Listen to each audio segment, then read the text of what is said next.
Welcome to our YouTube channel. This is Dr. Ramkumar. Today I am going to discuss an interesting topic. Santiniketan পৌষ মেলা। শান্তিনিকেতন পৌষ মেলার তোড়জোড় কিন্তু শুরু।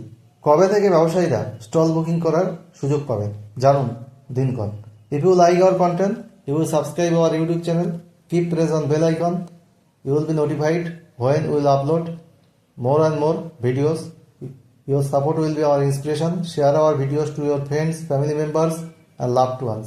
Drop in your valuable comments. By the way, let us come to the point.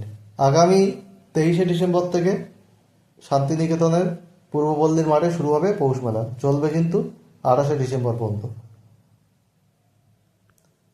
প্রত্যেক বছর পৌষ মেলা উপলক্ষে কয়েক লক্ষ পর্যটকদের সমাগম ঘটে বোলপুর শান্তিনিকেতন জুড়ে। এর পাশাপাশি স্টল বুকিং নিয়ে চিন্তায় থাকেন ব্যবসায়ীরা।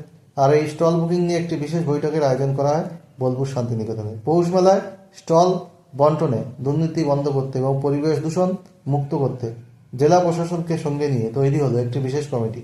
গত বছর অর্থাৎ 2024 সালে যে সমস্ত ব্যবসায়ীরা মেলায় স্টল বুকিং করেছিলেন তারা 15-16 ডিসেম্বর অনলাইনে বুকিং করতে পারবেন।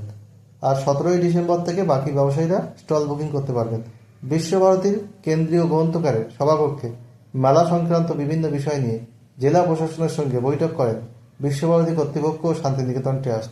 বৈঠকে উপস্থিত ছিলেন বিশ্বভারতী বিশ্ববিদ্যালয়ের উপাচার্য প্রবীর কুমার ঘোষ, কর্মসচিব বিকাশ মুখোপাধ্যায়,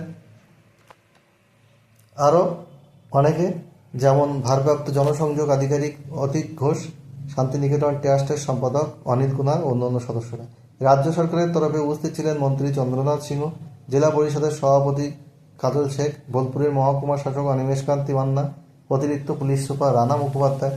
বৈঠকে ভার্চুয়ালি যোগ দেন জেলা শাসক ধবল জৈন, জেলার পুলিশ সুপার আমনদীপ সিং। বৈঠক সূত্রে জানা গিয়েছে বছর স্বচ্ছতা আনতে সম্পূর্ণ অনলাইন হতে পারে স্টল বুকিং প্রক্রিয়া। ভারতী বিশ্ববিদ্যালয়ের উপাচার্য প্রবীর কুমার ঘোষ বলেন, কোনো রকম দুর্নীতি এবং কালোবাজারি চলবে না। অনলাইন মাধ্যমে হস্তশিল্পী ও ব্যবসায়ীরা বুকিং করতে কিন্তু পারবে। এবং এই গত বছর যারা মেলা স্টল করেছিলেন তারা চলতি বছরের 15-16 ডিসেম্বর অনলাইনে বুকিং করতে পারবেন। পরবর্তীতে 16 ডিসেম্বর থেকে বাকিরা মেলায় অংশগ্রহণের সুযোগ পাবেন। মেলার প্রাঙ্গণে দূষণ নিয়ন্ত্রণ করতে গুরুত্বপূর্ণ পদক্ষেপ গ্রহণ করা কিন্তু হচ্ছে। যাই হোক, আমরা শান্তিনিকেতনের পৌষ মেলা সম্পর্কে ডিটেলস বিবরণ আপনাদের সামনে তুলে ধরলাম। If you like our content, you will subscribe our YouTube channel. I am requesting you, I hope, I expect you will keep my request. Your kind cooperation is earnestly expected. Today I am ending here. I will come back soon with updated videos. Please stay tuned.